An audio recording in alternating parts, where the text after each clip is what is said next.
Good afternoon, everyone, and good afternoon, chaps. Rich, how are you? And what colour was your arrow in game week 24? Hi, Fergie. Hi, everyone. I'm good. Feeling well. I think I had a small red arrow in game week 24. It was a bit of a kind of, moving on from meh triple captains. It was a bit of a meh game week, wasn't it, for most people? I think 53 points maybe, or 54. I can't remember exactly what it was, but very average game week, but good enough to, I think, stay in the top 10k. Dropped about 1,000 places, I think. So that achieved its objective, which was just to tread water and save the transfer. So generally, pretty happy. Obviously, I was on Haaland. I think the only real gainers were Rashford captainers. You didn't captain Rashford, did you, Jian? No, I didn't. We were talking about it last week, weren't we? We were talking about it. Rich, everyone knows you enough by now. You sounded awfully casual and blasé then about, I don't really know how I got on and I don't really know my rank. We know exactly that you know how much you scored and what your rank is. But a small, a small red, did you say, 53 points. KDB, I think, probably, even though he rewarded owners in game week 23 in the double, he didn't reward maybe unfortunately in 24, but that's the way it goes. Can't remember how many shots they had. Was it 20? It was high 20s number of shots on goals now something, and they only drew the game 1-1. I mean, another day and it's 4-1, and as you were, isn't it, with City? But they seem a bit of a minefield at the moment, City, don't they? So they do.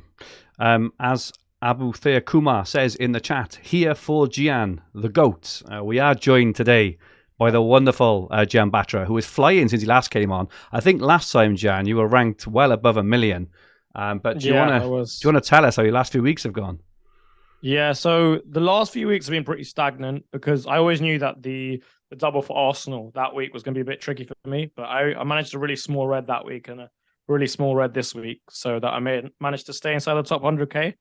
But from the restart, it's been good. I went from about 1.2 mil to 100k in roughly 5 weeks, which was nice.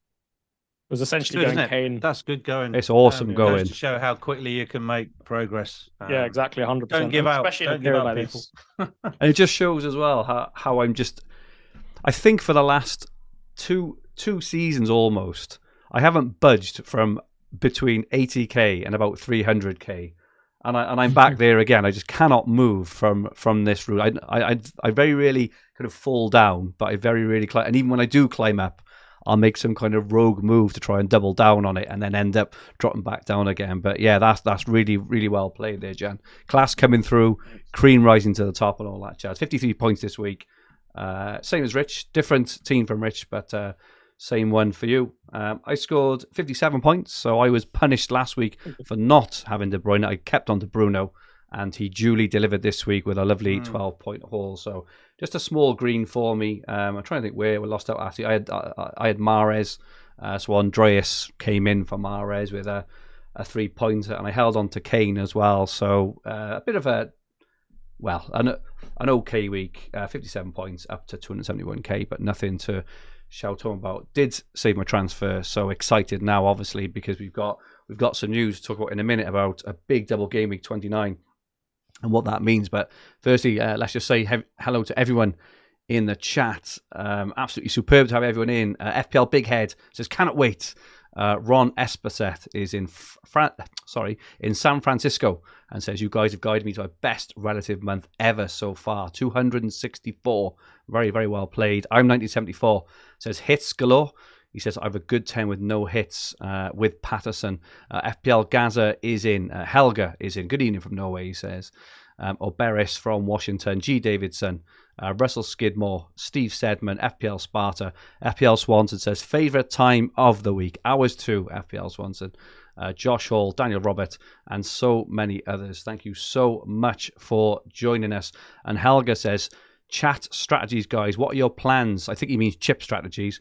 What are your plans for a free hit, bench boost, and wild card? So we will touch on this first. For those of you who saw yesterday, double game week 29, a massive double game was announced yesterday, which kind of blew up our plans for this pod, but we're not going to go into too much depth because game week 25 is ahead of us. The doubles to 29 not going to massively affect it, so we are going to touch more on chip strategy next week, and I'm very, very pleased to say that we have Monsieur Ben Krellin back on with us next week after the FA Cup is finished, so we will have a clear run at all these double game weeks, so make sure you join us next Thursday for that.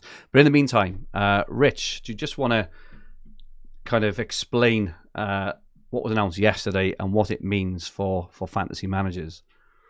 Oh, okay, yeah, sure. I think on the screen you've got Ben's one of Ben's updated planners that summarises the horizon of game weeks, stretching in all the way out to game week 34, I think, on the screen, which is sometime towards the end of April, I think. So you can see that game week 29 in particular, with the huge proportion of yellow on there, suggests that, or confirms that there's going to be 12 teams that have a double game week in game week 29. Those fixtures are confirmed. They're not maybe fixtures. They're not subject to any FA Cup games or anything like that. They will happen. So that really helps us going into this week's double with any, and from now on with any transfers we make, because we can see how many doublers we're building in both game week 27, game week 29. Have we got teams that double and also playing game week 28, etc. So lots of information. It's not quite complete, which is why Ben's coming on next week, because those FA Cup games taking place around this time in about 7 days are going to really cement what game week 28 looks like. So once we have that, I think there's only going to be a handful of fixtures that are left to rearrange from the backlog. We might get some more after the round 6 cup games or the FA Cup semi-finals, are confirmed, but really you're seeing most of the doubles now in front of you for the first time. And so that's why probably the person in the chat was suggesting what's your game week strategy or your chip strategy, because people are already starting to think about that. And they're looking at their teams and they're saying, oh look, I've got these Brighton and Brentford assets already, should I wild card, and free hit earlier, perhaps, to take advantage of those, or oppositely, do I want to keep my chips for longer because I'm good for those game weeks? So those thoughts are in people's minds, but I would say those thoughts are going to become more confirmed in about a week, because you're going to get more information on United, City, Tottenham, these big teams, whether they're going to blank in game week 28, whether that massively important Fulham Leeds match, I think, which takes place next Tuesday or Wednesday. Tuesday evening. We'll probably all be tuning into the FA Cup match rather than watching the Premier League when to watch that game, because the outcomes it sets up are very key to what we do this week as well. So huge amount going on. I won't read them out, fixture by fixture. You can see it on the screen. But a lot of teams do double. Notably though, Arsenal do not double. City do not double that week, and Tottenham do not double. So people who've got, say, 3 Arsenal assets, 2 or 3 City assets, and Harry Kane, like probably the 3 of us on the show, that's a lot of players in our teams that don't have a double game week in game week 29. So it's kind of calling out to maybe play a chip there, perhaps a free hit or perhaps a bench boost, because it's okay to bench boost with players from those teams on your bench, right? I wouldn't mind doing a bench boost with Erling Haaland in it, for instance. It'd be pretty good, wouldn't it? Or Saka, for instance. They're pretty good single game weekers. So lots to talk about. But this is not a game week 29 podcast. It's a game week 25 podcast. So moving everyone's eyes back to the left-hand side of the spreadsheet, you can see that we've got blanks this week for Brentford, Brighton, Man United, and Newcastle. And although this has been talked about to a great extent for weeks and weeks and weeks, it's amazing how many people send me their teams and they don't appear to be aware that those games were off this weekend. I've seen teams with 8-9 players from those 4 teams still. So you're going to get some free hits played this week. And I think we do have a free hit draft coming up later, don't we, Fergie? We do. So, if you're in a real mess already, then there's nothing wrong with playing the free hit this week. And some of the content creators out there are even doing that. So, huge amount to get into. Anything to add to that, Jian, in terms of a summary?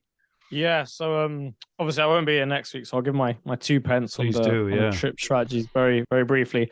I know there's a lot of talk at the moment about wildcard 27, free at 28, bench boost 29. I'm not massively in favor of it because if you look on the graph and go to the right a bit, I think 32 can become a little bit difficult to navigate with that strategy. So that's something I want to keep in mind. I also think you can kind of get through those 3 game weeks by just playing your free hit if you take a quite different approach and actually take out your triple Arsenal. So that's kind of the strategy I've looked at in some depth at the moment, and it's probably what I'll go for, is just a free hit in 28 and removing triple Arsenal for triple Brighton in 27, because it gives me 4 doublers for 27, and then without a hit, I have 11 doublers in 29, and that's excluding Kane and Haaland. So it works quite nicely, and then you're set up for like a wildcard 33, bench boost 34. So that's what I'm looking at, a more like longer term macro perspective.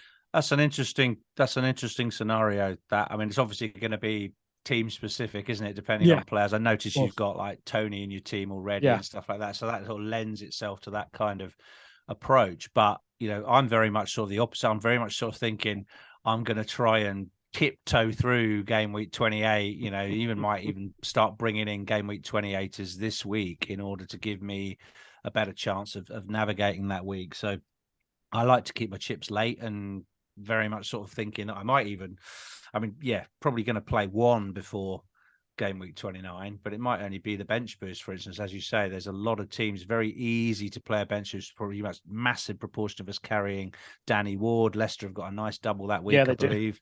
And so, you really only need 2 playing keepers and everybody else having a double, and you're kind of there, aren't you? It's very easy to normally you have to wild card, you have to get these cheap players ready on your bench, and if you're free to just create a best 11 with that late wild card, then that's a nice position. So we've almost been gifted a bench boost opportunity there in 29. So lots to do. What do you think of it all, Fergie? Where are you with it? Yeah, at the moment, I've obviously only looked at it my team specific, and me, Rich, we're the kind of opposite in terms of you like to keep everything hidden away under the bed for as long as you possibly can, whereas I like to get it all out and wear it and wherever else. So but I do agree with you that a decent bench boost in 29 is not what's the word, sorry, is not dependent on a wild card. Which is quite rare, as you say. So I'm kind of looking at that, maybe at getting through to 29, and then maybe bench boosted, maybe for hitting in 28. I'm not sure yet. And then wildcard in after that potentially. But I've got to be honest, I haven't given it a lot of thought, just because that doesn't really affect what we do this week. And I think after next week, after everything is cemented down, we can really start doing it, which is a nice segue really onto our main part of the pod this week, which is looking at this week, Game Week 25. So firstly, Jan, can I just ask you, has anything from the recent announcements affected your transfer decisions for 25? That's the first question. The second question is, how many hits are okay this week? Because we've had plenty of questions in the chat about it. It's something I'm thinking about myself. And I know, learning from last year, because Rich and I were probably a bit reserved on the hits last year, and it cost us on the double game weeks. So interested on your thoughts on all that. Yeah, cool. So starting with the first question, yes, it did affect it to an extent, not hugely, but to an extent. I was in a bit of a toss-up between, I'm getting Salah regardless. I was always getting Salah, even if he blanked in every game, I was still getting him. And then it was kind of like, do I go Nunes, who I'm a massive fan of, and I think he's such a good player, or do I kind of revert to a slightly different approach and get Robertson or Trent? And essentially, with the fact that Tony now has a double in 27 and a double in 29, I don't want to sell him. You can't sell Haaland, especially Bournemouth the way you can't sell him. And I really don't want to sell Kane either. So I've decided to go for the defensive strategy here and pick up a Liverpool defender. So I'll be getting Salah for De Bruyne, which is already done, and then Robertson for Trippier, simply because I can't afford Trent. But on Robertson, I thought he was so impressive last night going forward. I think it was really overlooked in terms of like the FPL side of things, simply because they got battered and they got put 5 past them. That's always a problem when going for defenders, isn't it? Yeah, and the quality of Madrid kind of nullified how good he was going forward, but still, he made a really good impression on me. And look, Liverpool won't be playing Benzema and Vinicius every week, so Right. I think I'm expecting a bit of an improvement. Got a question for you on that. That's quite a bold move, selling Trippier. Have you got a lot of value tied up in him? Yeah, I do. My consensus is this: if he's probably, I'm not sure if it's 100%, but he's probably blanking in 28, right? I'll just go to the graph. Trippier, I know he has a game in 28. Okay, cool. So I'm going to probably use my free hit in that week anyway. So for me, it's not that big a deal. He has a blank this week, City next week, Wolves, and then I'm free hitting. So for me, it's like I can see it going blank. The Wolves one, maybe I'm being a bit optimistic, and I probably am. But I wouldn't be shocked if he got a blank there. I think Newcastle are on a bit of a downswing, as I say at the moment. I don't think they're as good as they were in earlier parts of the season. So I'm kind of okay taking that risk to get the upside from Robertson this week. Okay. No, it's interesting. I mean, I saw a stat earlier because obviously a lot of us considering Trent, and we'll come on to talk about him in a minute. But I think something like chances created since the restart. I think Trippier is 35, and the next best is Trent on 15. My goodness. Yeah. I mean, the guy is absolutely trouncing every other defender in FPL this year by. He's almost triple as good as everybody else. And I just think you're going to want him back, not just off a free hit, but I think you're going to want him back. So are you keeping Shaw over him? Yeah, so I'm keeping Shaw. One of the reasons I'm keeping Shaw is I can't go Shaw to Robertson. I can only go Shaw to like Van Dijk. Okay. And I want Robertson. I don't want Van Dijk.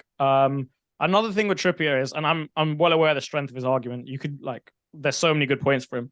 But I think it's kind of those things where managers are really credited for when they manage to hop on players early. And I'm kind of trying to do the opposite here and just get off a really good asset at the right time just before downswing. But I can see it turning out badly, and I'm well aware of that. And in terms of the second question, great. Yeah. And in terms of the second question about hits, I am extremely hit adverse this week. I definitely won't be taking one. And I don't actually think there's too much merit in taking one. I'm not really a huge fan of the Everton assets or the Wolves assets this week. So for me, I'm quite hit adverse. Wow, I'm quite surprised at that, because I know Rich I think you're feeling quite the opposite, Rich, this week. Is that right? Did I say? I thought we were going to have the banner was going to say all the hits, wasn't it? I think. Oh, all the hits. It was going to say all the hits. Yeah.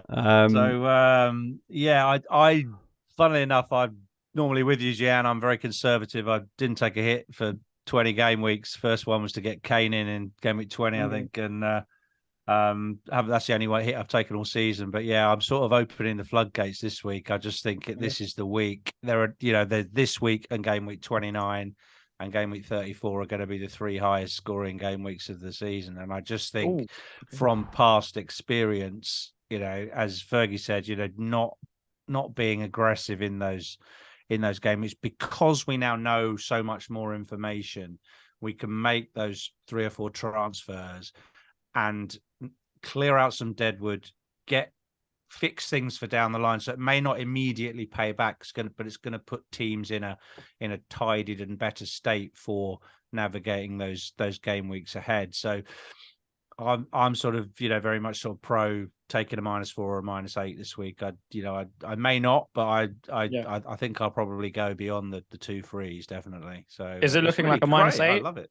Is it looking like a it's looking like a -8. I mean, I'm unfortunately a Mitrovic owner, so owning Mitrovic has not been a great experience. It's been a little bit like owning Reece James. The guy is permanently injured, apart from when he goes on international duty, when he makes a miraculous recovery, and he's rapidly turning into a troll of Digne-esque proportions.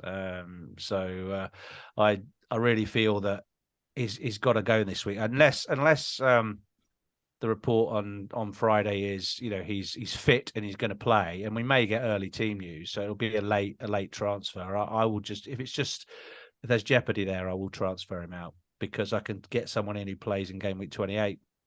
And, so with the -8, who are the 4 you're going to bring in? We'll come on to all the different combinations, but I'm probably going to roll the dice on the triple Liverpool attack. And Rich. I will sell Kane, so I'll probably go Darwin, Salah, Trent for Kane, De Bruyne, sure. And then very aggressive. That'll be a -4, and then the -8 will be Mitrovic injury dependent, and I'll probably get Ollie Watkins. Very, very aggressive. Yeah. Rich, this is very unrich-like, I must say. -8 and Ollie Watkins. Are you feeling all right? No, I think it was scored 4 in the last 4. He looks great. He does look good. He does look good. Plays game week 28 at home to Bournemouth. I mean, it's all having a number of game week 28 players is one thing, but as you say, Jian, Tarkowski away to Chelsea, Fulham away to Liverpool, some of these assets that we've got that we might carry through who are going to get some appearance points in game week 28. They're not the players you'd bring in on a free hit in 28, but I bet you'd have Watkins on a free hit in 28. 100%. So that's just basically how I'm thinking, use that Mitrovic, get something out of that Mitrovic problem by just flipping him to a player that's good for the next 4 weeks. So that's my thinking. There you go. Cool. We've got interesting predicted points up for game week 25 only from Fantasy Football Hub. Salah 12.9 and Nketiah very close behind 12.8. Odegaard 12.3. Saka 11.8. Trent and Robertson very close around the 10 mark. Darwin, Núñez. Now, I must say that this has probably been updated because Darwin's points there were reflective of his reduced expected mins last night before he played. So Darwin is probably much, much higher in that table. I wouldn't be surprised if he's near the top. Haaland 9.3, Zinchenko, Ramsdale, Salah. And we go down. There's only one Everton player in this list, which is Pickford at 7.2, but is completely dominated by Liverpool and Arsenal players. Haaland makes an appearance, as does Pickford.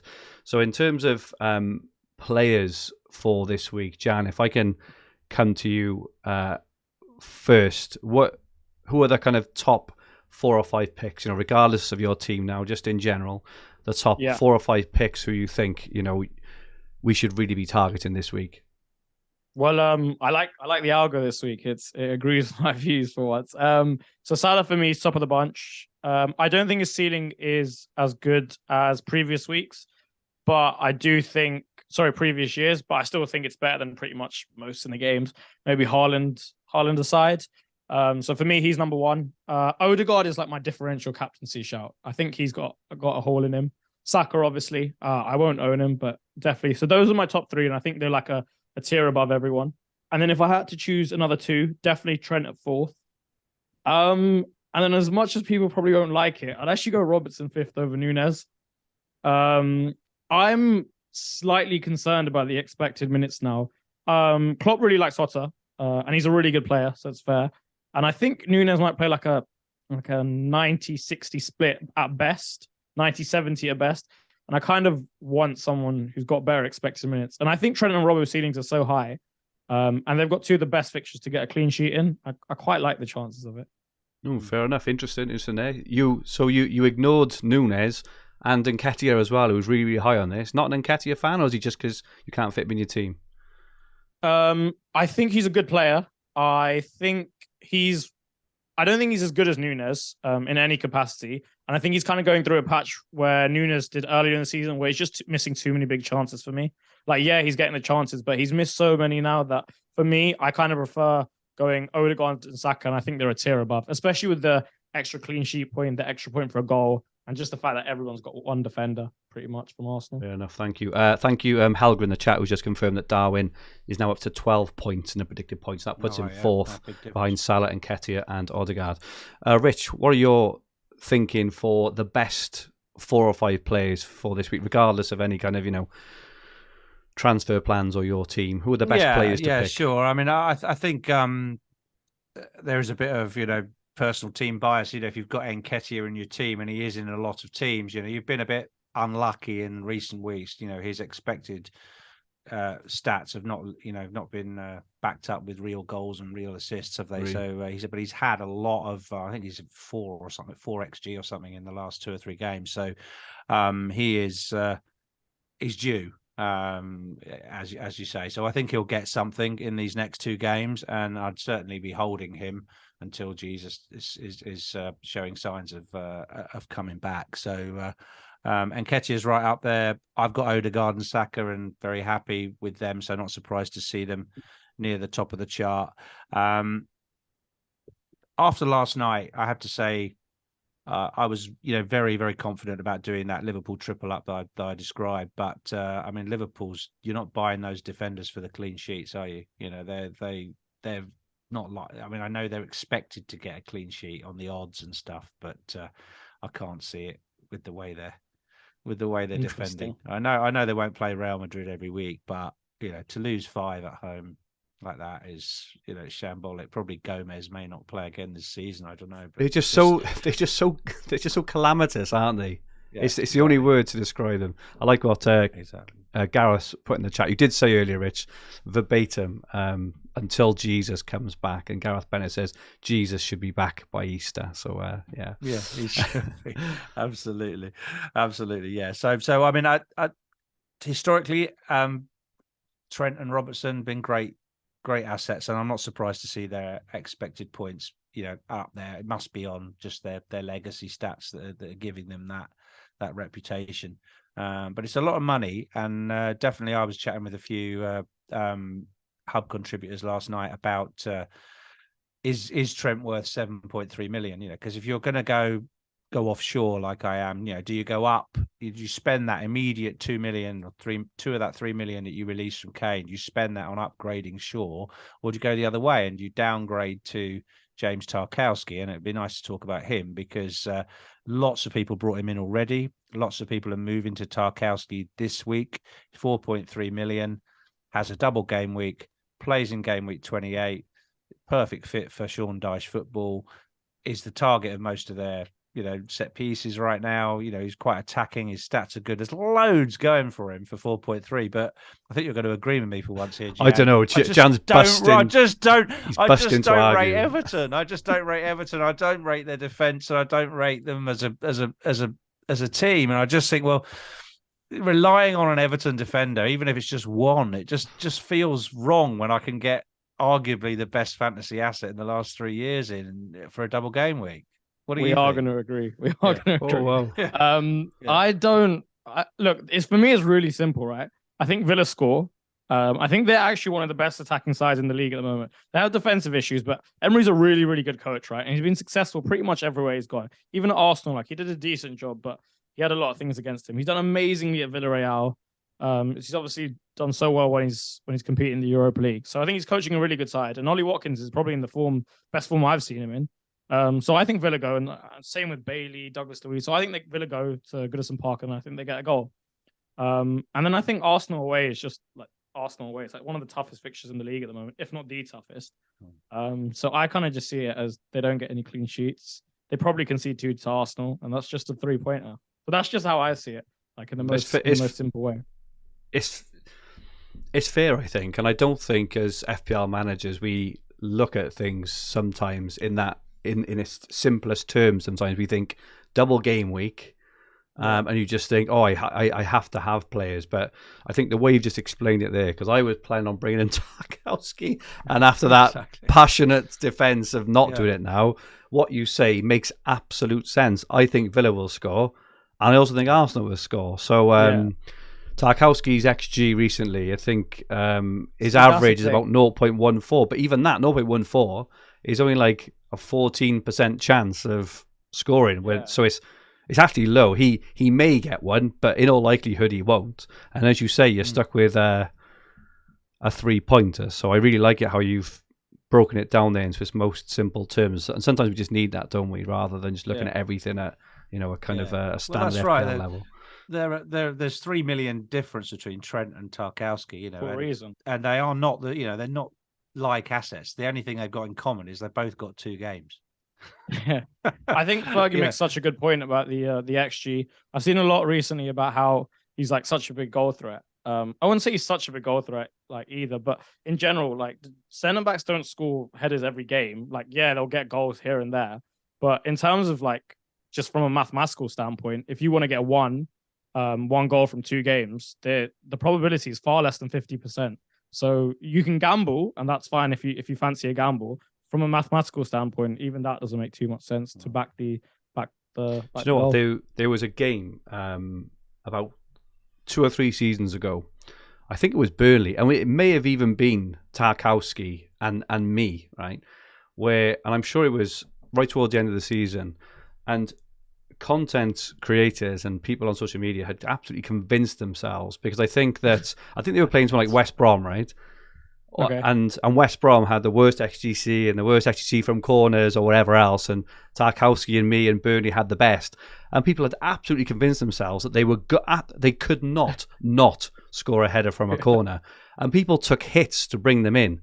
And obviously, they didn't score the header off the corner because it's incredibly unlikely to happen. I think something like is a stat: only 4% of corners end up in a direct goal off a corner, so it's very unlikely to happen, and it has to be them, right? So it's funny, how it kind of happens like that we just get these things in our head that they're basically going to happen, but the actual likelihood is very, very small, isn't it? Rich, you wanted to talk to us about some possible transfer combinations, because the template is what it is, obviously, and there are lots of people who own players like Kane and Trippier and De Bruyne or Bruno Fernandes and all these players.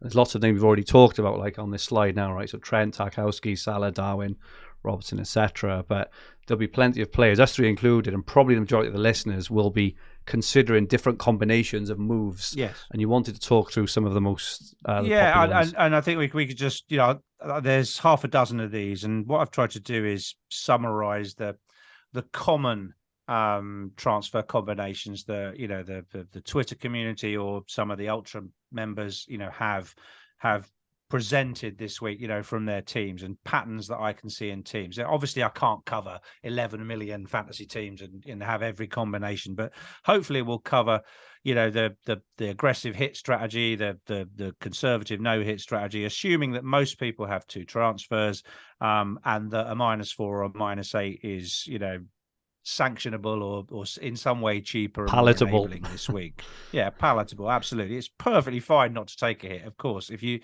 feel you can get through the week fine and you're strong, then that is an advantageous position in any week. But let's just start off with the one that the Liverpool triple up. I think that's the most common one, certainly until they played last night, that people were considering. So that's basically having enough money or freeing enough funds to get in Salah, who you'll likely consider for captaincy, Darwin Núñez, who's the explosive striker, and a defender. Let's just say Robertson or Trent, whatever your choice is here. So that will probably involve selling one of Harry Kane, Bruno Fernandes, and Kevin De Bruyne, as part of those moves, because you've got to have a reasonably high value midfielder to make that move, and you've got to generate 2 to 3 million plus, even if you've got a couple of million in the bank, to make that jump. So for most people, it involves selling or considering selling Harry Kane. So we haven't really talked about the players we're losing here. So we all own Kane, I think, at the moment. Is that right? Yeah. You've all got him. So let's just talk about how we feel about losing. I think the one thing that yesterday's fixtures for me made it a little bit easier was to lose Kane. I was considering doing it anyway, but the fact that Tottenham don't have a double in 29, they may get one parachuted in later, but why didn't they put it in with the rest of them? There must be a reason. I think their double will come later on. So there isn't probably going to blank in 28 because they play Sheffield United. I mean, Sheffield United are like a top of the Championship. They could beat them, but you've got to say Tottenham are favourites to win that game, and therefore will blank in 28. So really, they play Chelsea this weekend, who are there. You'll know this, Jan. They're the bogey team for Tottenham. Tottenham fans are convinced they'll lose that match. I don't think so as a Chelsea fan, but I don't think so either. I don't think it's going to be a 4-0 win to Spurs. Put it that way. I think it'll be a low scoring game. I had a stat earlier, Rich, on that Spurs haven't scored at their new stadium against Chelsea yet, which is quite a stat. I think you'll do that this week. I do too, but I think to Rich's point, which is important, I think Spurs will score, but I don't think we'll win 3 or 4-0, and Kane's returns there are therefore kind of stunted to potentially a goal or maybe an assist, maybe. So. Yeah, so I love Kane. I bought him in 20 and intended to keep him for the rest of the season, but that's all. There were calls for him to go on Gameweek 23's double, weren't there? But held on to him and thought I'll hold him through till I play a chip. But actually now we've got these doubles and things are the way they are. I think it's always a difficult week to lose him, but I think this is the week to lose him. That's so I'm very likely to sell him. Present the argument against Jian, please do. Sure. I think it's really interesting. My first thing with Kane is he's so safe and secure as an asset. Like, you kind of know, regardless of who he plays, over like a 3-game week span, at minimum, you'll probably get 2 returns. He hasn't hauled as much as I would have liked this year. I'm not sure, they can't quote me, but it's like 4 or 5 double-digit hauls in like however many weeks we've had, 24-ish. That's not brilliant for his price, but he's so consistent. And that's kind of something I like in a period now where assets are being so inconsistent. We've had so much chop and change recently. So that's one thing. And the other thing is the fact that if you're going to take him out, and not just yourself, but a lot of teams will have to, it will be part of a hit to kind of change the structure because you need to take off a premium striker, right? And it's like, if he gets 1 return, let's say he scores, because I actually do think he's going to get a goal against Chelsea. And I know I'm making a few assumptions, but I guess that's our job. And say I'll give him just 1 bonus point of 7 points, and I think that's fair given Chelsea's form. That means whoever you replace him with directly has to get an 11-pointer, including the hit. And I just wonder if that's totally feasible. I know I made quite a few assumptions there, but still, I just wonder if that's totally feasible. And I think he has Forest the week after, which is a pretty good fixture. But then the counter argument, obviously, is that there's no doubles upcoming for him. Which is a really, really big factor because it's like an extra 2 fixtures for Núñez essentially. So I think it's team dependent, but I'm still more on the side of keeping Kane. I think you made some good points. So just if it was just looked at as a 1-week thing, I think your 11.7-point thing is very valid. I think with Núñez, you've got something like you've got a 40% chance of that Leeds Fulham cup match going the way that gives Liverpool a fixture in game week 28. So I've just sort of thought to myself, there'll be a big crowd of people go, triple Liverpool, and they're going to be exhausting for about 4 weeks if they manage to luck out and get a fixture in game week 28, aren't they? Yeah. So and I just sort of want to be part of that crowd rather than be the other side with having gone conservative with Tarkowski and Duck Núñez and stuff like that, and just so I think it's by no means a mandatory move, but I mean, great arguments either side. Fergie, yeah, definitely. You were at the stadium last week. You took your lad along, didn't you? So what did you think of watching live of Kane and his prospects? The first half was absolute dross. They were much better in the second half, but he wasn't exactly busting a lung to get in the box, shall we say? And I noticed it a few times. He still likes to play that withdrawn sort of role where he kind of hangs, he hangs back a little bit, and Richarlison and Kulusevski were playing ahead of him. Even when the ball was out wide, he was the one kind of running in towards the edge of the box rather than getting in the box. So from what he's a class act, right? He's one of my favorite players ever as a footballer. He will return in FPL. He'll get a penalty, or he'll got or a superb assist, or he may get his goal and stuff. But for me, the biggest factor in all this is not the direct comparison of what will happen in one game week is what you can do with the money as well. I think that for me, because you can't get Trent, for an example, if you don't do Kane to Darwin or Kane to Nketiah or whatever it is. So I think for me, that's the most important factor. If I was doing a one-on-one comparison, I'd be tempted to keep Kane. But I personally, for my team, which lots of others will do, I have to sell Kane to Darwin to enable Bruno up to Salah, for example. And other people will be doing that with defenders and other players as well. So I think if you look at it on the long term, so home to Chelsea, I think best you can expect is one attack and return. I don't think away to Wolves is a great fixture. Maybe one return again, and then they're home to Forest, and then they may blank, and then they don't have a double. Forest have improved as well.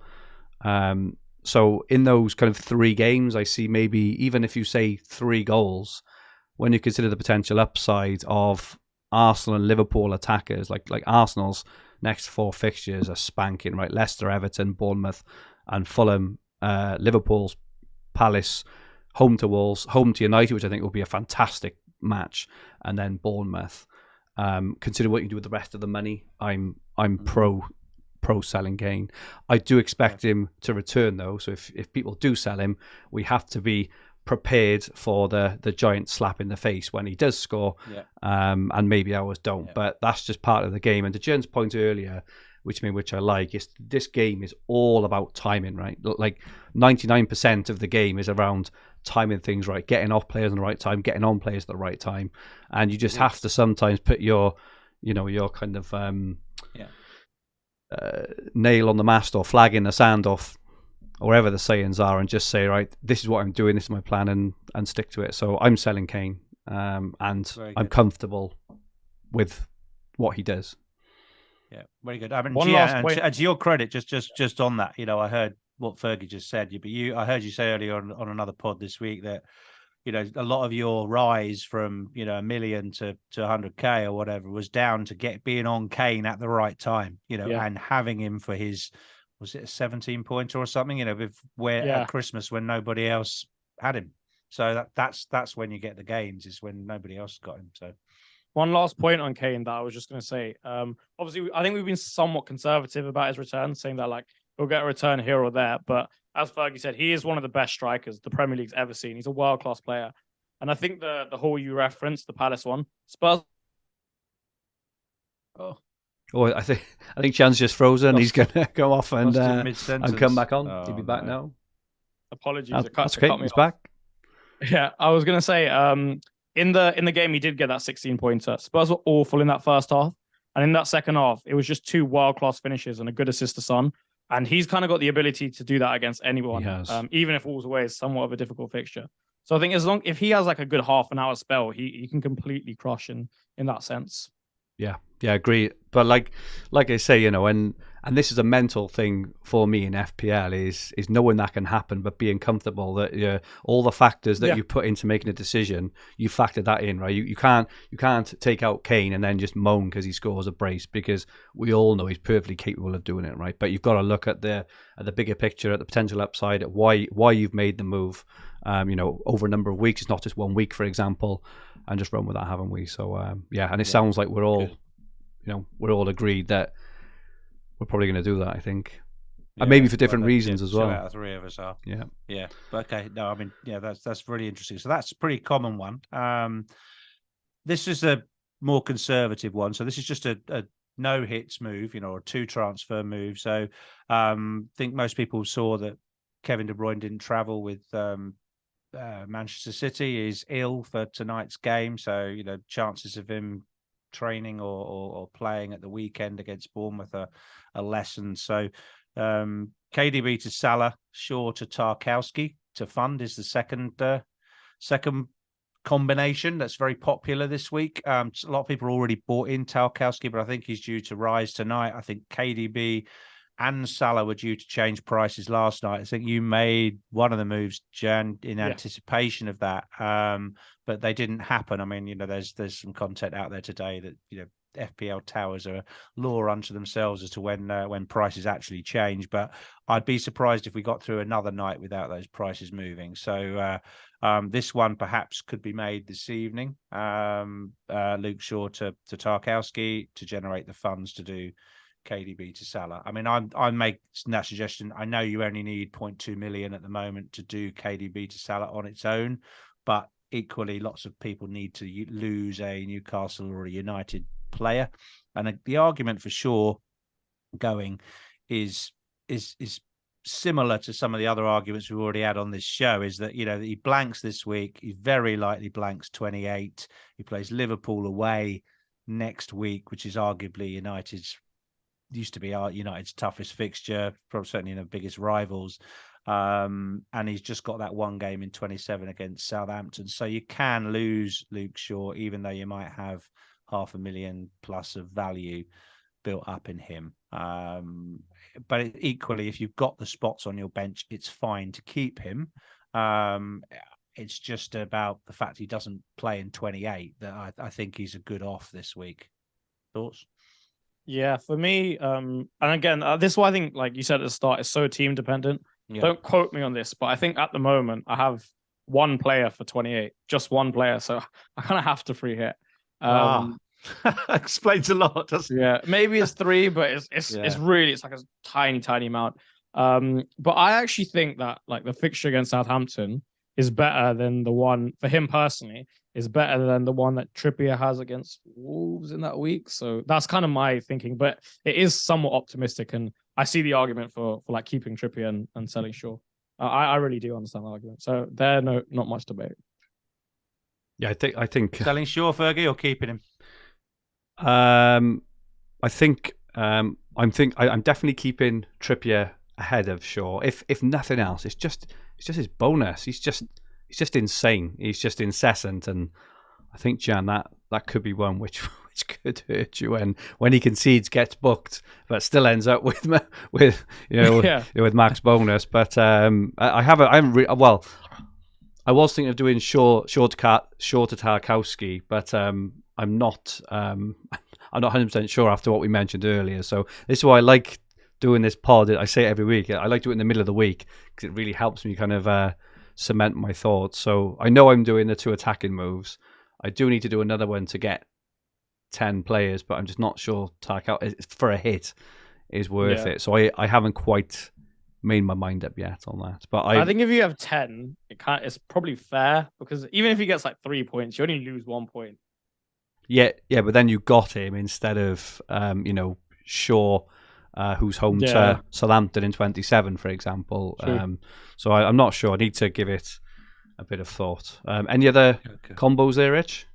Yeah, the next one I've got is more for people that might have Salah in place already. So believe it or not, quite a few people do. So this one is Shaw to Tarkowski, which we've already talked about, to enable a bit of cash. And then we've got Mitrovic to Watkins to talk about. This is going to be quite a popular move. I do, yeah, personally. But then this is, nothing to do with me, this one, but lots of people own the troublesome Riyad Mahrez. So Mahrez to Gakpo is the third move in midfield. So thoughts on Gakpo and also, losing Mahrez, first of all. Well, I've got Mahrez. It's not something I've considered. I may have, but Gakpo's minutes do concern me now. Jota's back and Firmino's back. I personally think my kind of expectation on expected minutes is Salah gets 90 in both. I kind of agree with you, Jan, and what you said about Nunez. I think over the 2 games, he probably gets about, 150, 160 minutes. But Gakpo, I think, gets maybe about 110, 120. Yeah. He's not on penalties, not on set pieces, so he's completely reliant on goals from that left-hand side. So I'm personally not a massive Gakpo fan, and I'll probably hold Mahrez, because Mahrez is the kind of player, City's next 3 away to Bournemouth is pretty decent. They're probably expecting to play Newcastle and Palace. He's the kind of player you've just got to be patient with him. He's either a 0-pointer, a 1 or 2 pointer, or a 15-odd pointer, right? So I personally think I'm going to hold on to Mahrez. I'm not a fan of the Gakpo move because I don't think he'll get many minutes personally, which is probably why I'm sticking with to Liverpool. May look at Robertson or something, but yeah. What's your thoughts on Gakpo, Jan? I echo that. I have a very strong opinion on Gakpo that it's a trap. I think, look, like you said, low ceiling, poor expected minutes. I think the midfield facilitates him really well. But given he's kind of like a hybrid 9/10, the closest like player profile I can kind of compare him to, and it's not super close, is like Havertz. And how often do you see Havertz Hall? And I don't think you'll see Cody Gakpo Hall, to be honest. You're kind of stretching. Even to get a goal or a return, you're kind of stretching. And I think with the fact that you can just go Nunes, who's not that much more expensive, it's like a mil difference. I'd rather go there. And also, can you really sell Mahrez when he's in this form before Bournemouth away? I think it's tough. Because that Bournemouth game is just a complete crapshoot of a team sheet, though, isn't it? You just don't know. You obviously tonight you might get some clues in how many minutes. If Mahrez plays the whole game in the Champions League, is he going to be on the bench? You just don't. You just know it might be complete rotation there, or he just puts out the strongest side. You just do not know. I mean, probably more likely to sell a City defender than sell Mahrez, but certainly he's at that price point. And if your team, like you say, I've seen lots of teams where there's nothing wrong with any of the strikers. They're all great. There's Nketiah there. They've got Darwin already, or once they've got Darwin in, they haven't got a second spot, or they haven't got an issue. So losing a striker it doesn't fit their team. So where you're thinking I could lose a midfielder here, Mahrez potentially is movable, just because, again, blank 28, if you're looking to navigate 28 and that kind of thing. So I put it in there because he's the same price point as Gakpo. Yeah, really. I think one thing. Sorry. Oh, just finally on Gakpo as well. I think I'd be a lot more excited about having a third. We're talking about a third Liverpool attacker here, right? If Liverpool were actually playing well and showing signs of, really heavily beating teams and sweeping forward and scoring lots of goals, but we haven't got that to fall back on. I suppose that's just a final point there. Sorry. Yeah, I was going to touch on Mahrez. Now, normally when it comes to City's lineup, I'm pretty clueless, and there's a lot of people who are better than me at predicting their lineups. But I do think he'll start this week for a few reasons. One, City are actually really, really poor away in comparison to their home record. I saw a stat like a couple of weeks ago, and it's ridiculous, the difference. Like, in terms of goals scored, points, it's genuinely ridiculous. So that's one. Two, I think Bournemouth are actually kind of underrated. In the last few games, Jian will be back any second, I think. He's just frozen for a minute, but he's left us with that. Bournemouth are underrated, which I'm sure he'll come back to substantiate any second. While we're waiting, Rich, do you want to move on to your next one? Yeah, the next one, I think I think I wrote this out before Liverpool played Real Madrid, but it is probably an easier one for people to get to, particularly if they are overloaded on blanking assets. So really, this is one where you've got hardly any players this week. So Kane to Watkins or Kane to Darwin, depending on what you want to do. Trippier to Robertson and Shaw to Trent Alexander-Arnold. So heavy on this defense. Is going double Liverpool defense. Now, I know that'll set the chat on fire with how could you be so stupid? It's just an option, but I think maybe Andy Martin put this one out there earlier in the week. So basically this is going for the double up. You may not have heard the beginning of that, Jian. So I know you like Robertson, but this was Kane to a striker, either Darwin or Watkins, Trippier to Robertson, Shaw to Trent Alexander-Arnold. So what do you think about the Liverpool defensive double up versus the attacking double or triple up? As much as most people won't like it, I do still kind of like it. Honestly, I do.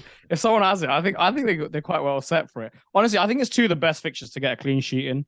Palace away, Wolves at home. Fair. I think Palace away is traditionally a tough fixture, but this season they've been so inconsistent. Like, even though they got a point against Brentford, they didn't play particularly well. I think it was more Brentford having an off day in comparison to them having an on day. And I haven't seen too many performances from Palace as late where I thought, wow, Wolves are a bit stagnant up top. They obviously didn't score against Bournemouth. Just to finish my point on why I think Mahrez starts. Because Bournemouth are underrated. Yeah, they are. Michael Brooker has said, great way to never be on Green Arrow again. Say Bournemouth are underrated and never come back. Go on, sorry.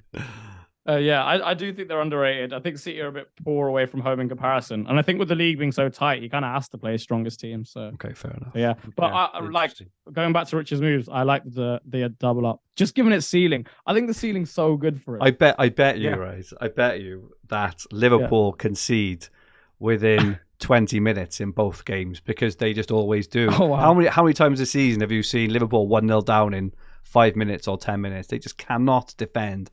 And, and Palace and Wolves, even though they are reasonably blunt. Imagine though, Fergie, if you're brave and you go for that double up, right? And most people won't even have one, right? So you have two of the arguably best defenders for the last 3 seasons. Let's say they keep 2 clean sheets and they both get attacking returns across the week. You could be talking 45 points from those guys across the double game week. Yeah. That will absolutely transform your rank. Yeah. And then you can get rid of them afterwards. You can move them on. So it's definitely, if you're looking to make that tier jump, not just a few thousand places, Fergie. If you're looking to break out of that 250k, thanks for that, Tigger. What you got to do, man. You went there. I love that. I'd also add, you say if Liverpool keep clean sheets, but if my auntie had bollocks, she'd be my uncle as well, Rich, because this is not going to happen. I'm sorry, but I take the point, and it is a good way of flying up the ranks if it does come off. I'll give you that. Fair enough. The last one is slightly different. And this is one for maybe you haven't got the Arsenal triple up. We almost assume that everyone's tripled up on Arsenal already and therefore is as you were. But this one is Kane, Mitrovic and De Bruyne out for Nketiah, Darwin and Salah. Nice combination of double game weekers there. So that's really maximising the double game weekers out for, obviously Kane, great player though he is, but Mitrovic is probably heading for another 0-pointer and KDB may not even play. So I quite like that one. And again, going back to the Nketiah, right at the top of your expected points table at the beginning of the show, definitely think if I was getting a third Arsenal asset this week, I would be going for Nketiah. Thoughts on that one? I think quite like it. To be fair. I think that's my favourite one of the three of the lot. I think actually, mainly because it's the way I've gone. I think, but it's the way I've gone for the reason is because I like it. If that makes sense, I do. And Nketiah has been really. I suppose you can say unfortunate. He hasn't taken his chances. He should have scored against Man City. That header he missed early on was criminal. He should have scored last week. And it's just. I think he's due. I like that one. I like the fact that Nketiah has the 2 games up front as well. I much prefer him to Odegaard. I've watched Odegaard, and don't get me wrong, Odegaard is a fantastic footballer, but the chances and positions that Nketiah gets into for me makes him a better FPL asset. But I know Jian prefers Odegaard, and he's even considering the captaincy. Yeah, I mean, I won't go there. Like, I 99% won't go there. But if I was to go for a punt, it would go there. I think the guy who captains Odegaard goes Trent and Robert as well. would do like a nice, really huge. That's what I should do. I think we're going to come on to it, but would you Nketiah being probably 90% of free hit teams this week, wouldn't he? But it'd be interesting to see what 3 Liverpool assets you'd put in a free hit team. Maybe we're coming on to that. What a segue, Rich! What a segue, buddy! It's almost like you knew it was coming. Unbelievable. We've now got the Fantasy Football Hub algorithm free hit team on screen for those who are considering a free hit. If you want to have a look at this is updated fairly regularly based on expected minutes and other factors as well. Just go to fantasyfootballhub.co.uk, go onto My Team. You can also get your own transfers there as well. But this is the free hit team, which it has spat out at the moment now. There will be a bit of mirth, I think, considering it's going for triple Everton at the back. So it's going for Pickford in goals, who is predicted to get 7.2 points. So it does predict either a clean sheet or some serious save points for Pickford in one of the games. Trent, 10.8 predicted points, definitely predicts a clean sheet there. It looks like potentially an attacking return as well. Tarkovsky, 5.8, who we've mentioned, and Michaelenko, 5.5 points as well. Now, the reason, should obviously mention this, that the reason it's fitted them in with the 2 fixtures is to be able to fit in the rest of the team. It does have Matheus Nunes from Wolves, 6.3 points, but look at this for a front 6 then, which it then enables in terms of Saka, Odegaard, Mo Salah captain, Eddie Nketiah, Darwin Núñez and Erling Haaland. So that is the best free hit team from Fantasy Football Hub. This is done completely on data and artificial intelligence. If you are considering it, you may wish to have a look at that. Any thoughts, gents, on that team? Someone in the That chat laugh. says, "I'll behave with that defence." You wait, mate. It only needs one Everton clean sheet, and you're laughing all the way to the bank. 3, the Everton defensive triple up. There we go. go. Behave in a Scouse accent. Behave. Yeah, I'll behave with that defence. Behave. Yeah, exactly. Yeah. Any thoughts on what you do differently in there? Yeah, sure. I wouldn't have the triple Everton defense. Really? I'd have Pickford, right? Because like at least he can make some save. I'd have Pickford or Tarkowski because I understand the narrative of the goal threat, right? So if he can get one, even if they don't keep any clean sheets, and then I would get either him or Pickford because Pickford can pull off some saves. But like Rich said, he wanted my order for the Liverpool ones. I would actually go Trent, Robbo, Salah over Nunes. I'd go Robbo over Nunes because then I think it lets you have like another striker, whoever else you want. And I think that's pretty cool. I got cut off earlier, but I really like Rich's move. So who would you have? Would you have a single game week striker in there? Yeah, maybe. I'm just gonna put up the fixtures now. Because I've forgotten. But yeah, potentially. I quite like the Arsenal trio up top. Going in Nketiah this week on a free hit before like Jesus is back and his minutes gets reduced again. I like that. So overall, I actually think the team's decent. Matthias Nunes, I think, is such a quality player. I don't think he's a great asset, and I wouldn't have him, but quality player. And it's more so just kind of taking Everton defense out, putting Robbo in, and then just getting a replacement. And I wouldn't have Nunes either. Matthias. Fair enough. I'll have a bet. I'll have another bet. I bet this finishes with higher points than the top 10k average. There we go. I'll bang that in as well, not excluding hits as well, because this has performed very, very well over the last few weeks. It's purely based on data, which removes all that, all that bias we all have for different things and subjectivity. So yeah, it's pretty good. I'd probably have a just balance it out. I'd probably have a Wolves defender in there. Wolves are pretty good defensively. I'd probably have Dawson in there, or just for his goal threat. If I was free hitting, I wouldn't get him for weeks and weeks. But if it's a free hit, I think he'd be a really big differential, and he often comes up with a goal, doesn't he, Craig Dawson? So I'd probably take out Michaelenko for him. Tarkowski's fine, and Pickford's not a bad shouting goal given it's double. Jose Sarr, Mitrovic, less Fulham potentially, high save potential, high ceiling. That's probably a decent shout there. Michael Brooker says Neves over Wolves Nunes. Neves the penalty taker and set piece taker. Good shout there as well.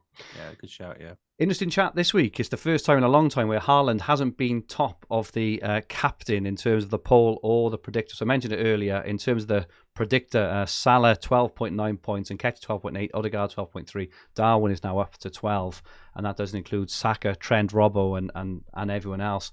And on the poll on fantasyfootballhub.co.uk, if you haven't gone on, go and take a look yourself. Salah, 53% of the vote, which is the lowest top vote we've had for quite a while. Saka gets 29% of the vote. We haven't really talked about him much this week. He's a given or not, because he's not in Jan's team, I don't think. But and then Trent and Odegaard are there. But Saka with 53 and Saka at 28. But for once, gents, we won't be captaining Erling Haaland this week. Now, are we captaining Salah just based on the fact that his historical performance, but since AFCON, he's done absolutely naff all? Or are we going to go with who we actually think is going to score the most points? Jan, come to you first. Yeah, I do think he's going to score the most points. But I think it's tricky because, Haaland to score a brace is, not much has to happen. He just has to basically just stand there. De Bruyne puts one good ball in, and it's just they're that good. And 13 points is still a lot, even over 2 games, right? It still requires Salah to return in both or haul in one. So I do think Salah's the most likely, and I think the reason I'm going there is because of the potential. The fact that you have 2 games just gives him the highest ceiling, but potentially he gets a 25 pointer, whereas that's kind of out of reach for Haaland. So I'm kind of going for the home run more so than safety. Yeah, I think in all fairness with Salah, he has scored 7 goals in his last 70 appearances or something like that. So I can see your upside there, Jan. When was the last time he scored a brace? I didn't. Wait, is that true? 7? No. I was exaggerating. Sorry, but his record has significantly dropped off in the last year. Rich, what's your thinking on captaincy? Yeah, it's close, but Saka will be my vice captain. but I haven't really thought past putting it on Salah. I think you'll see, when you open up, what's that app, FPL Gameweek, and you open up and you can see your mini league and you can see all your people you're playing against. Doesn't matter whether you're Hub Contributors League, whatever your Office League, whatever it is, you open it up, you can see down if immediately from looking at it if there's any captain variants that week in terms of like it's going to be. In recent weeks, you've opened it up, just gone Haaland, all the way down. I reckon this week you'll open up the Hub Contributors League, and it'll just say Salah, all the way down like a stripe, and there won't be any deviance from it. I really think that it's going to be, people are just going to go with the Salah out of respect for his reputation, his consistent performance in the past, his potential for the 2 fixtures, the fact he's on penalties, the fact he's a premium, and the fact that you're transferring him. Just that very fact that you're bringing him in is your new toy. So you captain him. So Salah. I'm not going to overthink it. I'm. The more we've talked over the last hour or so, I'm very tempted not to go with Salah, and I don't think I will. I think I prefer both Darwin Núñez and Saka this week. I just don't see enough from Salah. I just can't get excited about him like I used to. Whereas, do you own Odegaard? I don't know, and I don't really like Odegaard. Don't get me wrong. Again, fantastic player, may score, may assist, but I think for high upside and form, I think Salah is now the assister, Darwin is the goal scorer, and I think that Saka has shown enough. Who's also on penalties. He's on sparkling form, arguably better attacking fixtures than Liverpool as well. I think personally, I prefer away to Leicester, home to Everton, than away to Palace, home to Wolves. Personally, again looking at the attack of both teams, so I'm very, very tempted to go for Saka, and I think that could be okay. That could be the differential this week, rather than going completely left field with a transfer or two. I think if you I think there's good logic there, and if you're confident, you should do it, because it's really funny. You know how Rich said when you check the captaincy table for the Hub Contributors League, it's just Haaland. So in his first double game week, I actually checked it, and it was literally just Haaland, and mine was Kane. So, and I'm telling you, it's fun. So you should go for Saka. Yeah. I'm very tempted. I think he's on form. Yeah, I think if you're convinced by it, then definitely go for it. Alex Mixer just gave me a punch in the stomach. When was the last time you saw Saka get a brace, Fergie? That is a fair fair point. That's what That's a fair point. I got one spanner in the works. I think Martinelli does really well this double game week. Just to put that out there. Yeah, I mean, I think if you're thinking of, I've seen a lot of teams with, should I get Saka in? Should I get Nketiah in? I mean, if you've got 3 Arsenal, and most people have, just stick with what you have this week. 100%. I wouldn't go luxury sideways moving it. Transfers are too precious to do that. Good stuff. Fergie is a punt for Game Week 25. It was actually very, very difficult to pick someone this week, obviously because Arsenal and Liverpool were kind of dominant. So I was looking for someone completely left field. And I've come up with an app with a right punt, let me tell you. I can't believe I'm actually going to show it on screen. It's one of those that immediately when I look now, I think, what am I doing when thousands of people are going to see me tipping up this player. But he's recently broken into the team. On the Hub Predictor, he's just under 7 points for the game. Remember, this is just a return for the game with nothing else. I can't go for someone like Nketiah or anyone. I can't go for anyone obvious. I've had to go for someone very, very left field.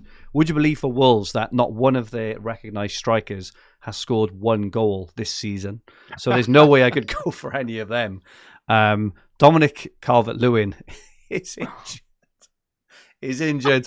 So I've gone for the one and only Neil Maupay, who's in his last 3 appearances, 2 shots in the box, 3 shots on target. He's had an XG of 0.74, and he's had a big FPL Spartan straight away. He goes, not Neil Maupay. That's without him putting him in. But this is just to get 1 return in the week. So the things I think are going to happen this week, I think Maupay gets some kind of return. I think the Hub Predicted 11 exceeds the top 10k, and I think the Liverpool concede in both games. before the 30-minute mark. If those things happen, gents, you owe me big time. We've got a lot of oh dears and lols in the chat, but just remember he's only got to return once in the 2 games. But he hasn't even been starting, as they've got some young lad playing ahead of him, haven't they? Sims, I think. That's it, Sims, yeah. Well, we will see. That's why it's called a punt, right? If it was like pick the best player, I'd go for bloody Mo Salah, wouldn't I? Oh, I'm getting a bit of stick. Fergie needs a lie down. John Crowley says Fergie's on the sauce. Ali Mack says, get your coat, Fergie. And Chef AB said, I'd rather pick Ferguson, mate. Jeffrey says, Mopai red card guaranteed. I'm 1974 says, a cameo red card at best. He's going to return this game week. We will see. Lennox says, Duncan Ferguson probably more likely to haul. But yeah, let's move on quickly before I do that. Jian, we've got your team on screen. I think you've made your moves on my team for this week, haven't you? Just want to talk us through your moves for the week. Yeah, sure. So De Bruyne to Salah, done it last night, and then Trippier, which is the one I actually should have done, so I saved 0.1. He will go to Robertson, and 11 starters. I think it's 8 doublers, right? I can't see it. I think it's 8 doublers. If Patterson gets any minutes.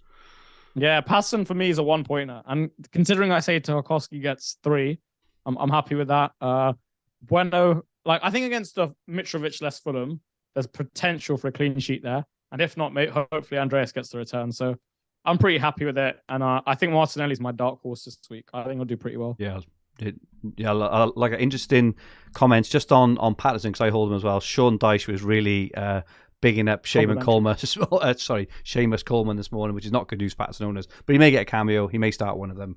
Who knows? And Arteta said on Martinelli that no, he's still my number 1 and all this jazz, because obviously he was rested, not dropped against in their last match. So looks good. Looks good stuff there. And one thing, no hit as well, which I think in a week no hit. Very good. No hit. Oh, so when you say 8 doubles, you're counting Salah as a double-doubler, are you? Is that what you mean? Andreas, Kane, Holland, and Kevin. Yeah, sorry, 7. Yeah, 7 doublers. Yeah, okay. Yeah, with Patterson and Bueno. Yeah, okay. Good stuff. Yeah, decent for no hits, isn't it? That's decent. Rich, we've now got your team on screen again with your changes made, I think, on this one. Yeah. Well, I haven't made them all yet. I haven't made any yet, but I may move tonight for Kane out to Darwin and Salah, KDB to Salah, just because there's likely to be some price swings. So I know we said that last night, and that hooked you in, Jian, but it probably won't go another night before there's some change around Salah and De Bruyne's points. So I think I'll do 2 tonight, which are the 2 frees that I've got.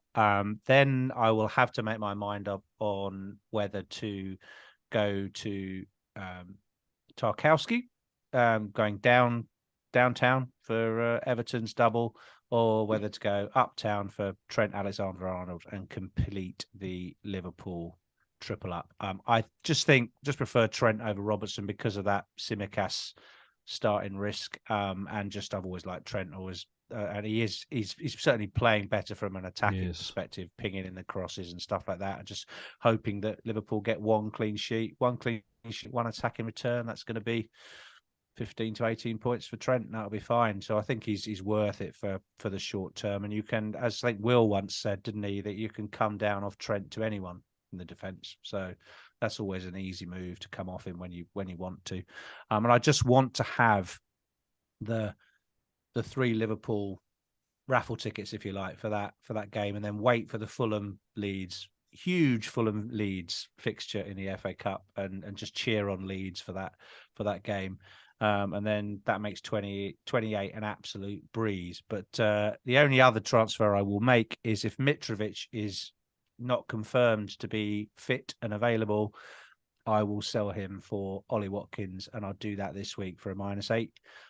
Just because it gives me that extra player when otherwise I'd have a blanker. So I count that as 2 points, and gives me that extra player for game week 28 that is guaranteed to play a home fixture against Bournemouth. So I just think that's worth the extra just to get Watkins on current form. So yeah, that's a -8 on screen, but I do like it. I do think Bueno, again, it's a bit like Patterson. He's going to get some minutes. I'm not expecting a lot out of him, but play him rather than take another -4 transferring him out.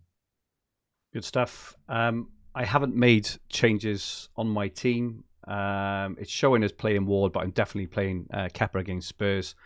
I've got White.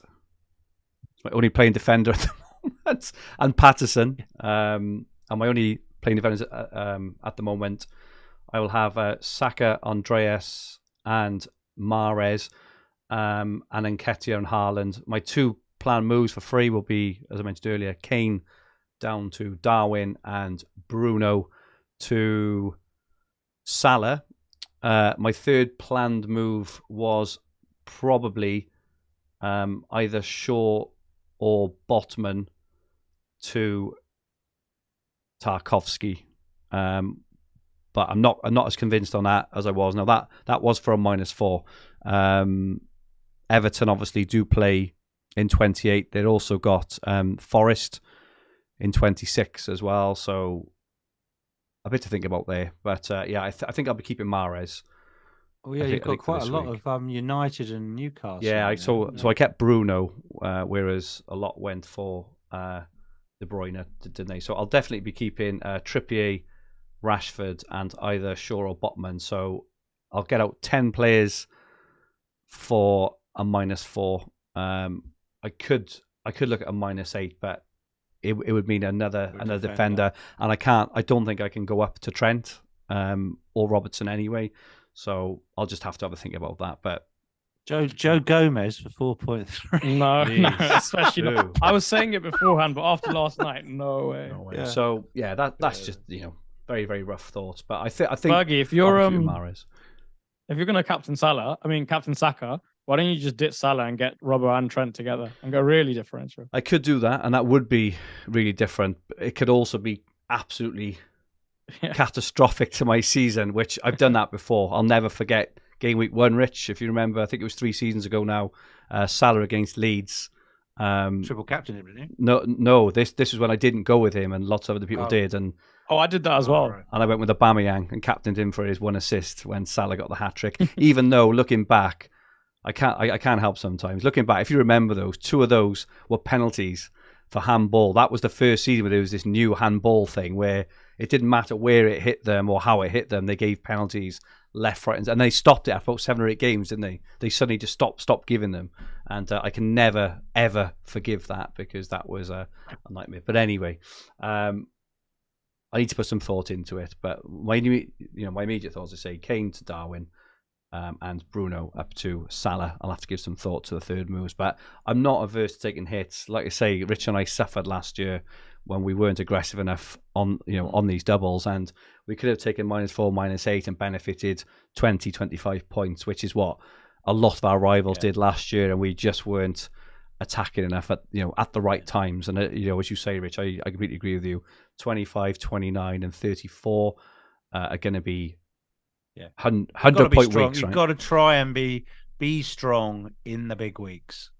If you can do it for free with good planning and a bit of luck with the fixtures, then great. But you've got to be strong in the big weeks. Exactly, agree. Chips are being played this week. They're being played in all those big weeks as well. So if you're going in without a chip, you're doing well just to break even. So you've got to be strong in the big weeks. One thing I'd say about chips is I saw a really interesting stat yesterday that 39% of the top 100k have played their free hit.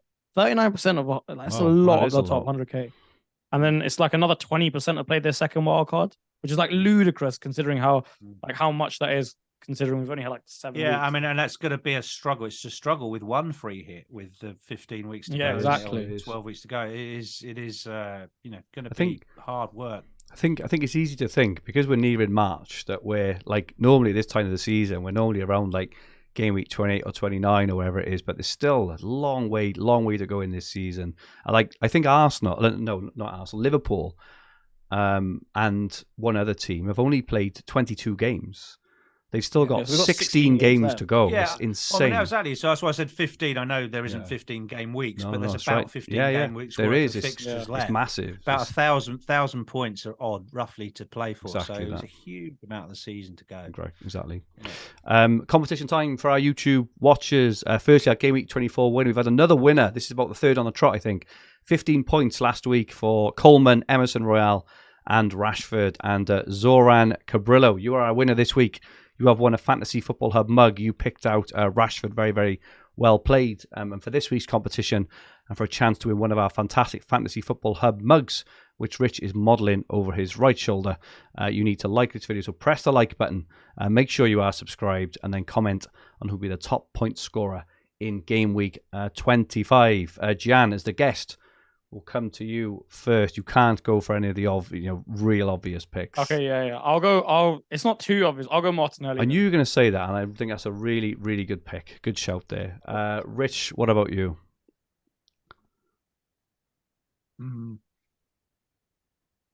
Trent. No, I want to try to think of someone obscure, but Mopai? Yeah, I was gonna leave you to go for that. I'm not going Mopai on that as well. Couldn't quite bring myself to do it. I'll go for Gakpo. There we are. Not Good going to shout. buy him, but you never know. There's a differential. I'll go for Gabriel, the Arsenal defender, a bullet header and a clean sheet. Okay. I'll go for him for this week. If you do want a chance to win a mug, make sure that you like and subscribe. And that is it for us for this week. Thank you so much to everyone who joined us in the chat. Amazing lobby. Over 600 live watchers. Absolutely fantastic. Thank you so much as usual. We hope you've enjoyed it. Thanks to those who are going to watch it back and those listening on the podcast versions. Your support is much appreciated. Just a reminder, our My Team feature on fantasyfootballhub.co.uk shares your personalised, recommended, most optimal transfers every single week, specifically for your team using artificial intelligence. It's now live, fantasyfootballhub.co.uk/my team, and it's free for 7 days to go and use.